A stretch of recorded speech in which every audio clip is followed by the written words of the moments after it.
কলকাতার এক বর্ষার সন্ধ্যায় সিদ্ধেশ্বর বারান্দায় দাঁড়িয়ে বৃষ্টি দেখছিল।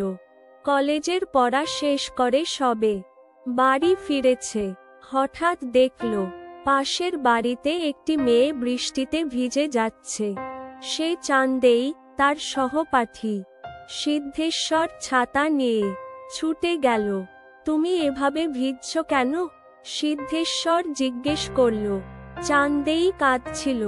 বলল, আমার বাবা আমার জীবন নষ্ট করে দিচ্ছেন। আমাকে জোর করে বিয়ে দিতে চান। সিদ্ধেশ্বরের বুক কেঁপে উঠল। সে জানত না যে চাঁদেয়ীর প্রতি তার অনুভূতি এত গভীর। সেদিন রাতে সিদ্ধেশ্বর ঘুমাতে পারল না। চাঁদেয়ীর কান্না তার মনে বারবার প্রতিধ্বনিত হতে লাগল। সে বুঝতে পারল চাঁদেয়ীকে ছাড়া তার জীবন অর্থহীন। কিন্তু কি করবে সে? চাঁদেয়ীর বাবা একজন প্রভাবশালী ব্যবসায়ী, আর সিদ্ধেশ্বর সাধারণ মধ্যবিত্ত পরিবারের ছেলে। সেই রাতে সিদ্ধেশ্বর এক অদ্ভুত স্বপ্ন দেখল একজন জটাধারী সাধু তাকে ডাকছেন।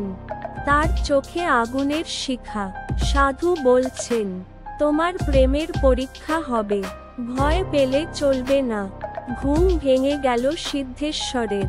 বুকের ভিতর ধুকপুক করছে, কিন্তু মনে হলো এই স্বপ্ন তার ভবিষ্যতের ইঙ্গিত।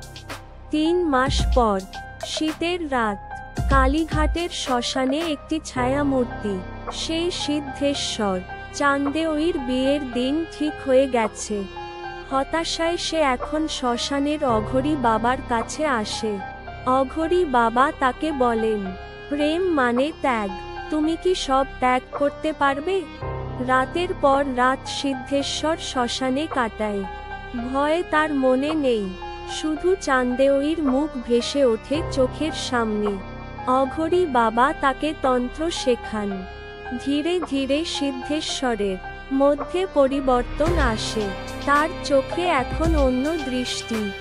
একদিন ভোরে অঘরী বাবা তাকে ডেকে বললেন, তোমার পরীক্ষার সময় এসেছে। আজ রাতে একটা মৃতদেহের পাশে বসে থাকবে। ভয় পেলে চলবে না। সিদ্ধেশ্বর রাজি হল। সে জানে এই পথে হয়তো চাঁদেয়ীকে পাবে না, কিন্তু প্রেমের অর্থ বুঝতে পারবে। সেই রাতে শ্মশানে অমাবস্যার অন্ধকার, চারদিকে শৃগালের ডাক। সিদ্ধেশ্বর একটি মৃতদেহের পাশে ধ্যানে বসল। হঠাৎ মৃতদেহ থেকে এক ভয়ঙ্কর শব্দ, যেন কেউ কথা বলছে। সিদ্ধেশ্বর চোখ খুলল, দেখল মৃতদেহ উঠে বসেছে, তার দিকে তাকিয়ে হাসছে। কিন্তু সিদ্ধেশ্বর এবার ভয় পেল না। বুঝল এটাই তার প্রথম পরীক্ষা। 5 বছর পর, সিদ্ধেশ্বর এখন পূর্ণ অঘরী। লোকে তাকে পাগল বলে, কিন্তু তার মধ্যে এক অদ্ভুত শান্তি। চাঁদেয়ীর স্মৃতি এখন তার কাছে পবিত্র। সে প্রতিদিন শ্মশানে বসে মানুষের দুঃখ কষ্ট দেখে সবাইকে সান্ত্বনা দেয়। একদিন রাতে চিতার আগুনের সামনে বসে আছে। হঠাৎ শোনা গেল কান্নার শব্দ। ফিরে দেখল চাঁদেয়ী। তার স্বামীর মৃত্যু হয়েছে। চাঁদেয়ী অঘরী বাবাকে চিনতে পারেনি, কিন্তু সিদ্ধেশ্বর চিনেছে। চাঁদেয়ীর চোখে জল দেখে তার মনে হলো এখনো তার হৃদয় কাঁপে। সিদ্ধেশ্বর, এখন অঘরী বাবা, ধীরে ধীরে চাঁদেয়ীর কাছে গেলেন।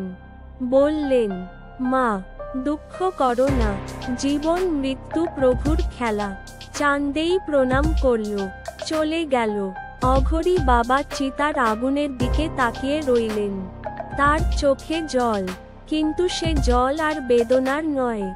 সেই জল প্রেমের, যে প্রেম এখন বিশ্বব্যাপী, যে প্রেম এখন নির্মল।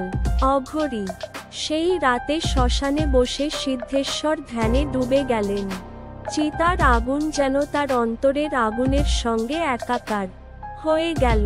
হঠাৎ তিনি অনুভব করলেন তার ভিতরের সমস্ত দ্বন্দ্ব, সমস্ত যন্ত্রণা যেন শান্ত হয়ে যাচ্ছে। চাঁদেয়ীর স্মৃতি এখন আর বেদনা দেয় না। বরং তা হয়ে উঠেছে এক অমৃত স্রোত, যা থেকে তিনি শক্তি পান, প্রেরণা পান। বুঝলেন, প্রেম কখনো মরে না, শুধু রূপ বদলায়। তার প্রেম এখন সীমাহীন, নির্মল, আর তাই তিনি মুক্ত, না শুধু প্রেমের বন্ধন থেকে, না শুধু প্রেমের ভয় থেকে, বরং মুক্ত সমস্ত সীমাবদ্ধতা থেকে। এখন তিনি সত্যিকারের অঘরী।